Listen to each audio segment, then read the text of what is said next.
आप सभी का फिर से एक बार भारत एग्जाम सॉल्यूशन पर। दोस्तों, आज की इस वीडियो क्लास में हम लोग पढ़ने वाले हैं आधुनिक झारखंड के जनजातीय विद्रोह, जो वीडियो का यह तीसरा भाग होगा। और आज का टॉपिक है कोल विद्रोह, छोटा नागपुर खास, भूमिज विद्रोह, संथाल विद्रोह, सरदारी आंदोलन। इसी प्रकार से कुल मिलाकर आज हम लोग 4 टॉपिक को कवर करेंगे। दोस्तों, यह वीडियो एग्ज़ाम के दृष्टिकोण से काफ़ी हेल्पफुल होगा, तो बने रहिए इस वीडियो के अंत तक। और चलिए आज का सेशन स्टार्ट करते हैं। तो आज का पहला टॉपिक है कोल विद्रोह, जिसका पीरियड है 1831 से लेकर के 1832 तक। कोल विद्रोह झारखंड का प्रथम सुसंगठित तथा व्यापक जनजातीय आंदोलन था। अतः झारखंड में हुए विभिन्न जनजातीय विद्रोहों में इसका विशेष स्थान है। इस विद्रोह के प्रमुख कारण निम्नलिखित थे, जो कि इस प्रकार से दिए गए हैं। पहला कारण ये रहा है, लगान की ऊंची दरें तथा लगान नहीं चुका पाने की स्थिति में भूमि से मालिकाना हक की समाप्ति कर दी गई। दूसरा कारण यह है, अंग्रेजों द्वारा अफीम की खेती हेतु आदिवासियों को प्रताड़ित किया जाना। तीसरा कारण, जमींदारों व जागीरदारों द्वारा कोलों का अमानवीय शोषण और उत्पीड़न। दिकुओं, अंग्रेजों द्वारा नियुक्ति बाहरी गैर आदिवासी कर्मचारी, ठेकेदारों व व्यापारियों द्वारा आदिवासियों का आर्थिक शोषण। अंग्रेजों द्वारा आरोपित विभिन्न प्रकार के कर, उदाहरण स्वरूप 1824 में हड़िया के ऊपर लगाया गया एक कर था, जिसका नाम था पतचुई कर। विभिन्न मामलों के निपटारे हेतु आदिवासियों के परंपरागत पढ़ा पंचायत व्यवस्था के स्थान पर अंग्रेजी कानून को लागू किया जाना। मतलब पढ़ा पंचायत शासन व्यवस्था आदिवासियों का एक मुख्य परंपरागत तरीके से शासन व्यवस्था चलता आ रहा था, जिसको अंग्रेजी कानून ने हटा करके अपना कानून स्थापित किया। इस विद्रोह के प्रारंभ से पूर्व सोनपुर परगना के सिंधराय मानकी ZSG के 12 गांवों के जमीन छीनकर सिखों को दे दी गई तथा सिखों ने सिगरई की 2 बहनों का अपहरण कर उनकी इज्जत लूट ली।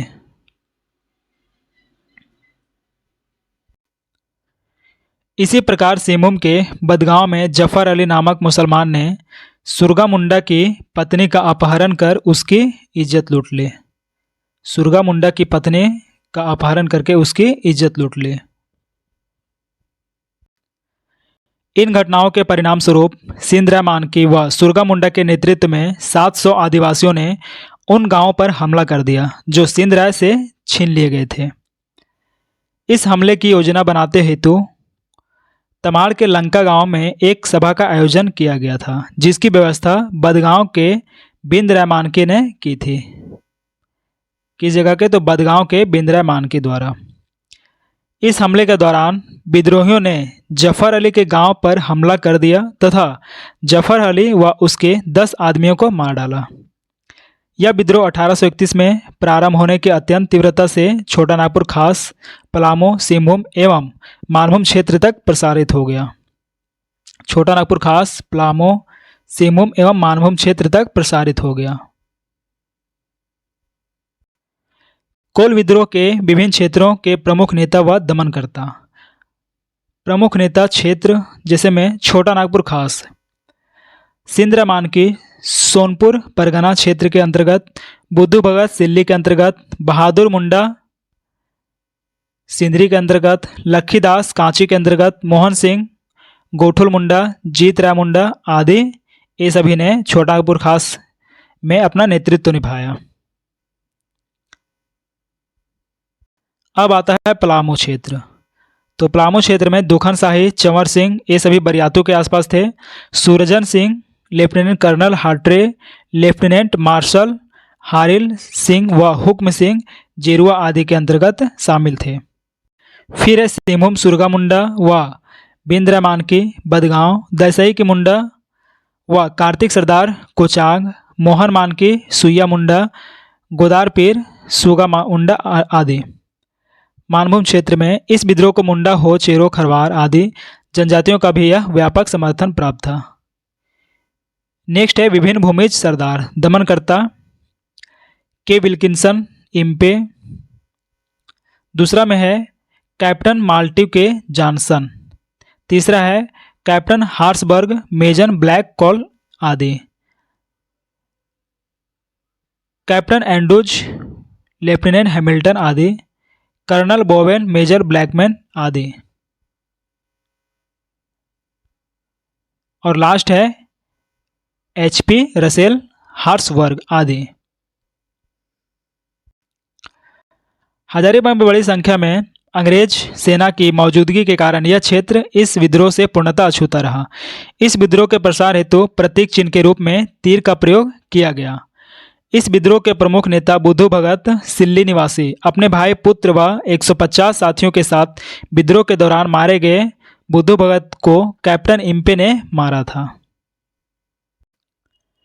अंग्रेज अधिकारी कैप्टन विल्किंसन ने रामगढ़, बनारस, बैरकपुर, दानापुर तथा गोरखपुर की अंग्रेजी सेना की सहायता से इस विद्रोह का दमन करने का प्रयास किया।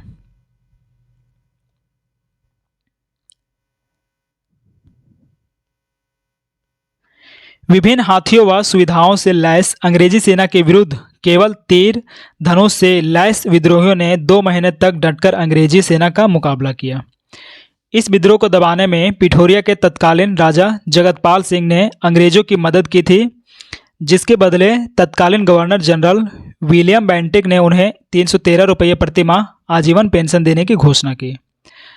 नेक्स्ट पॉइंट है 1832 ईस्वी में सिंधरा मानकी तथा सुरगा मुंडा बदगांव सिंहभूम निवासी ने आत्मसमर्पण कर दिया, जिसके पश्चात विद्रोह कमजोर पड़ गया। इस विद्रोह के बाद छोटा नागपुर क्षेत्र में बंगाल के सामान्य कानून के स्थान पर 1833 ईस्वी का रेगुलेशन 3 लागू किया गया। साथ ही जंगल महल जिला को समाप्त कर नॉन रेगुलेशन प्रांत के रूप में संगठित किया गया। इसके बाद दक्षिण पश्चिम सीमा एजेंसी का नाम दिया गया, जिसे साउथ इंग्लिश में साउथ ईस्ट फ्रंटियर एजेंसी कहा जाता है।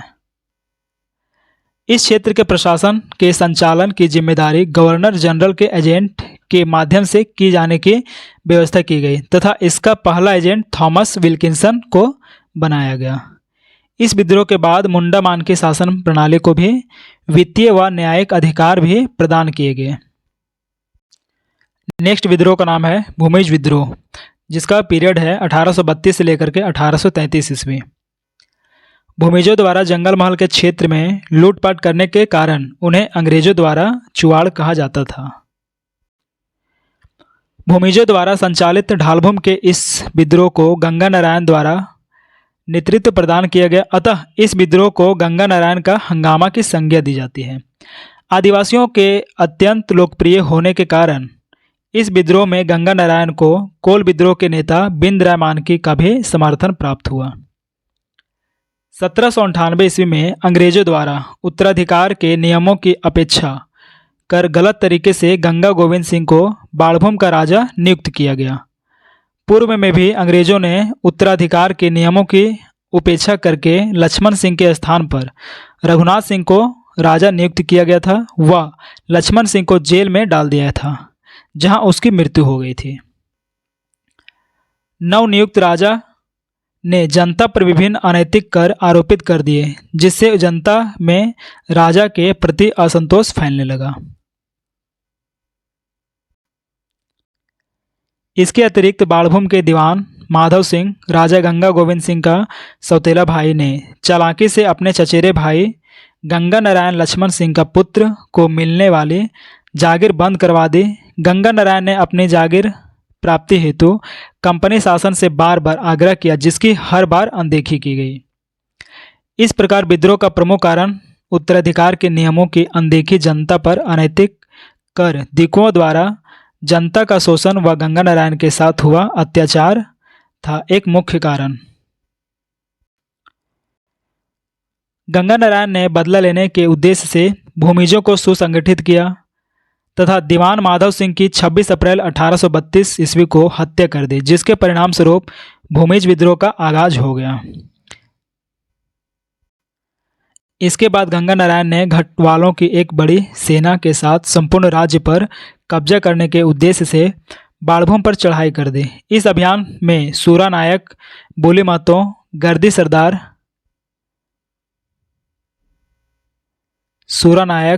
बोली महतो, गर्दी सरदार आदि गंगा नारायण प्रमुख सहयोगी थे। इस अभियान के दौरान गंगा नारायण ने बड़े पैमाने पर उपद्रव मचाया तथा मई 1832 में रसेल के नेतृत्व वाले तथा नवंबर 1832 में बैडन व ट्रेमर के नेतृत्व वाले अंग्रेजी सेना पर सफलतापूर्वक हमला कर दिया। गंगा नारायण द्वारा अंग्रेजों पर इस सफल हमले के बाद नवंबर 1832 में ही अंग्रेज अधिकारी डेंट ने एक विशाल सेना के साथ गंगा नारायण व उनके साथियों के विरुद्ध अभियान चलाया तथा इनके कई गढ़ों को नष्ट कर दिया। इसके परिणाम स्वरूप भूमिज विद्रोह कमजोर पड़ गया।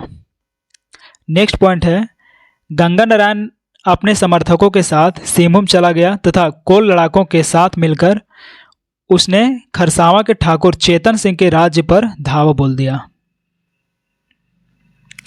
7 फरवरी 1833 को खरसावां के ठाकुर चेतन सिंह के विरुद्ध लड़ते समय गंगा नारायण की मृत्यु हो गई, जिसके बाद यह विद्रोह कमजोर पड़ गया। खरसावां के ठाकुर चेतन सिंह ने गंगा नारायण का सर काटकर कैप्टन विल्किंसन को भेज दिया, जिसके बदले ठाकुर चेतन सिंह को इनाम स्वरूप 5,000 रुपये मिले। गंगा नारायण की मृत्यु के साथ ही इस विद्रोह का अंत हो गया। इस विद्रोह का प्रसार मुख्यतः सिंहभूम व वीरभूम था। इस विद्रोह के बाद जंगल महल क्षेत्र में व्यापक प्रशासनिक परिवर्तन किया गया। 1833 ईस्वी के रेगुलेशन 13 के तहत राजस्व नीति में परिवर्तन किया गया तथा जंगल महल जिला को समाप्त कर दिया गया। अगला विद्रोह है संथाल विद्रोह, 1855 से लेकर के 1856 ईस्वी। इस विद्रोह को हूल विद्रोह, झारखंड हूल सिद्ध कान्हो का विद्रोह आदि नामों से भी जाना जाता है। जनजातीय भाषा में हूल का अर्थ है क्रांति, बगावत, ये सभी होता है, क्रांति या फिर बगावत। इस विद्रोह को संथाल परगना की प्रथम जन क्रांति भी कहा जाता है। जन क्रांति की एक संज्ञा दी जाती है। कार्ल मार्क्स ने संथाल विद्रोह को भारत की प्रथम यात्रा की है। इसे मुक्ति आंदोलन के नाम से भी जाना जाता है। इस विद्रोह को सिद्धू कान्हो, चांद भैरव तथा फूलो झानो प्रारंभ किया। ये सभी आपस में भाई बहन थे। संथाल परगना क्षेत्र में 1790 ईस्वी तक संथालों का निवास नहीं था। विभिन्न क्षेत्रों में हो रहे शोषण से मुक्ति हेतु इन्होंने संथाल परगना के क्षेत्र को अपना निवास स्थान बनाया। 1815 से 30 के बीच सर्वाधिक संख्या में संथालों का इस क्षेत्र में आगमन हुआ। इस क्षेत्र में बसे संथालों का धीरे धीरे विभिन्न प्रकार से शोषण प्रारंभ हो गया। जमींदारों द्वारा लगान की ऊंची दरें, महाजनों द्वारा अत्यधिक ब्याज दर पर ऋण, संथाल महिलाओं के साथ दुर्व्यवहार, ब्रिटिश सरकार द्वारा संथालों का शोषण आदि इसके विभिन्न स्वरूप थे। इसके अतिरिक्त भागलपुर से वर्धमान के बीच रेल लाइन बिछाने हेतु संथालों को बेगार करने हेतु विवश किया गया तथा बेगार करने से मना करने पर इन्हें शारीरिक दंड दिया जाने लगा। इस विद्रोह का प्रारंभ 1855 ईस्वी में प्रारंभ हुआ जब संथालों ने अंग्रेजी उपनिवेशवाद तथा अंग्रेजों व गैर आदिवासियों के शोषण के खिलाफ संघर्ष छेड़ने का निर्णय लिया गया। विद्रोह के प्रारंभ से पूर्व एक स्थानीय साहूकार ने अपने घर में मामूली चोरी के आरोप में दीधी थाने के दारोगा महेश लाल दत्त की सहायता से संथालों को गिरफ्तार करवा दिया तथा जेल में विजयी माझी नामक एक संथाल की मौत हो गई। एक संथाल ने आक्रामक रुख दिखाते हुए दारोगा की हत्या कर दी, जिसका सभी संथालों समर्थन किया। इसके बाद 30 जून 1855 को भोगनाडीह गांव में लगभग 400 गांवों के 6000 से अधिक आदिवासियों ने ऋण एक सभा की, जिसमें अपना देश अपना राज का नारा दिया तथा विद्रोह का बिगुल फूंका गया। 30 जून को हूल दिवस के रूप में मनाया जाता है। इस सभा में सिद्धू को राजा, कान्हो को मंत्री, चांद को प्रशासक तथा भैरव को सेनापति नियुक्त किया गया। इस सभा में सिद्धू कान्हो ने यह घोषणा की कि भगवान ने उन्हें निर्देश दिया है कि आज़ादी के लिए अब हथियार उठा लो। इसके साथ ही उन्होंने भविष्यवाणी भी की, अब विदेशी शासन का अंत होने वाला है तथा अंग्रेज व उनके समर्थक गंगा पार लौटकर आपस में लड़ मरेंगे। एक इनका भविष्यवाणी था तो सिद्धू एवं कान्हू का। इस विद्रोह का प्रारंभ संथाल परगना क्षेत्र से हुआ तथा यह धीरे धीरे हजारीबाग, बीरभूम एवं छोटा नागपुर आदि में क्षेत्रों में फैलने लगा। हजारीबाग में इस विद्रोह का नेतृत्व लुबाई मांझी एवं अर्जुन मांझी ने तथा बीरभूम में गोरा मांझी ने किया। इस विद्रोह के दौरान जमींदार, महाजन व पुलिस एवं सरकारी कर्मचारी का नाश नामक नारा भी दिया गया।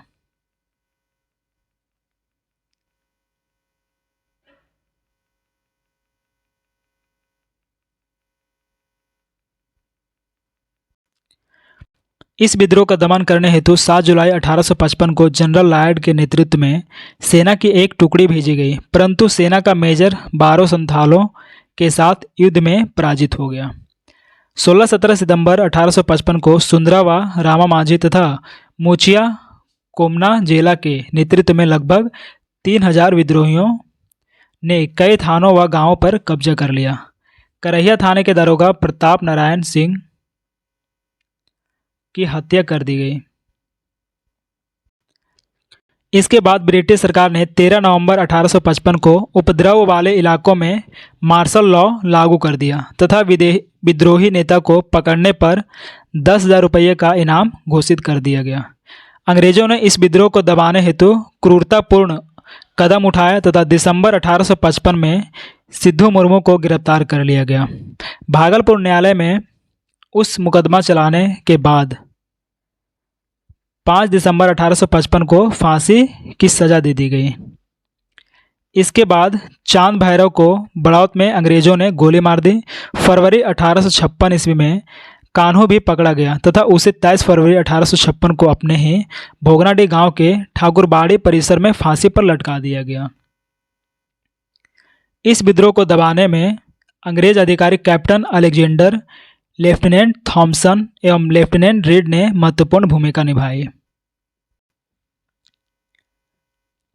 इस विद्रोह में 50,000 से अधिक संथाली पुरुष महिलाओं ने भागीदारी निभाई, जिसमें से 15,000 से अधिक लोग मारे गए।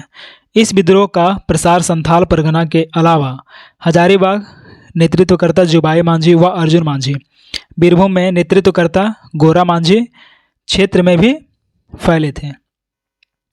अंग्रेजों ने इस विद्रोह के दौरान संथाल विद्रोहियों से बचाव हेतु पाकुड़ में मार्टिलो टावर का निर्माण कराया था। संथाल विद्रोहियों ने पाकुड़ की रानी क्षेमा सुंदरी से इस विद्रोह के दौरान सहायता मांगी थी। इस विद्रोह के दमन के उपरांत संथाल क्षेत्र को 30 नवंबर 1856 को नन रेगुलेशन नामक अलग जिला बना दिया गया, जिसमें यूरोपीय मिशनरियों के अलावा किसी भी बाहरी को प्रवेश की इजाज़त नहीं थी। संथाल परगना जिला का प्रथम जिलाधीश एस्ली एडन था। एलिस एडम्स की रिपोर्ट के आधार पर 1855 के एक्ट 37 के अनुसार दामिनी को नाम परिवर्तित करके संथाल परगना कर दिया गया तथा इसकी नई सीमाओं का निर्धारण करते व राजमहल नामक 4 उपजिले बनाए गए। 1856 में संथाल परगना में भागलपुर के कमिश्नर जॉर्ज यूल की सहायता से यूल रूल नामक एक नए पुलिस कानून की व्यवस्था की गई। इसके तहत पारंपरिक ग्राम प्रधान की व्यवस्था लागू करते हुए ग्राम प्रमुख को पुलिस की शक्तियां प्रदान की गई। इस विद्रोह में व्यापक नरसंहार होने के कारण इसे खूनी विद्रोह भी कहा जाता है। अगला आंदोलन है सरदारी आंदोलन। 1858 से लेकर के 1895 तक शासन या फिर इसका पीरियड रहा है। इस आंदोलन को मुल्की व मिल्की, जिसका अर्थ होता है मातृभूमि व जमीन, आंदोलन भी कहा जाता है। 1831-32 के कोल विद्रोह के समय कोल सरदार असम के चाय बागानों में काम करने हेतु आए थे। काम करने के बाद जब वे अपने गांव लौटे तो पाया कि उनकी ज़मीनों को दूसरे लोगों ने हड़प लिया है तथा वे ज़मीन आपस में वापस करने से इनकार कर रहे थे। इसी हड़पे गई जमीन को वापस पाने हेतु कोल सरदारों ने लगभग 40 वर्षों तक आंदोलन किया। साथ ही बलात् श्रम लागू करना तथा बिचौलियों द्वारा गैर कानूनी ढंग से किराए में वृद्धि करना भी इस आंदोलन के कारणों में शामिल था। इस आंदोलन में कोल सरदारों को उरांव व मुंडा जनजाति का भी समर्थन प्राप्त हुआ। अलग अलग उद्देश्यों के आधार पर इस आंदोलन के 3 चरण परिलक्षित होते हैं। पहला चरण है प्रथम चरण भूमि आंदोलन के रूप में 1858 से 81 तक। द्वितीय चरण है पुनर्स्थापना आंदोलन के रूप में 1881 ईस्वी से लेकर 90 ईस्वी तक, तथा तीसरा चरण है राजनीतिक आंदोलन के रूप में 1890 से लेकर के 95 ईस्वी तक। अब देखते हैं एक एक करके प्रथम चरण, द्वितीय चरण और तृतीय चरण। तो प्रथम चरण है 1858 से लेकर के 1881 ईस्वी। आंदोलन का यह चरण अपनी हड़पी गई भूमि को वापस पाने से संबंधित था, अतः इसे भूमि आंदोलन कहा जाता है। प्रथम चरण को भूमि आंदोलन के नाम से जाना जाता है। यह आंदोलन छोटा नागपुर खास से शुरू हुआ तथा दोईसा, खोखरा, सोनपुर और वासिया इसके प्रमुख केंद्र थे। इस आंदोलन का तेजी से प्रसार होने के परिणाम स्वरूप सरकार द्वारा भूइंहरी उरांव की जमीन कास्ट के सर्वेक्षण हेतु लाल लोकनाथ को जिम्मेदारी प्रदान की गई। इस सर्वेक्षण के आधार पर सरकार ने भूमि की पुनः वापसी हेतु 1869 ईस्वी में छोटा नागपुर टेन्यूर्स एक्ट लागू किया। इस कानून में पिछले 20 वर्षों में रैयतों से छीने गई भूइंहरी व मंझेस भूमि को जमींदारों की भूमि को वापस लौटाने का प्रावधान था। इस कानून को लागू करते हुए 1869 से 80 ईस्वी तक भूमि वापसी की प्रक्रिया संचालित रही,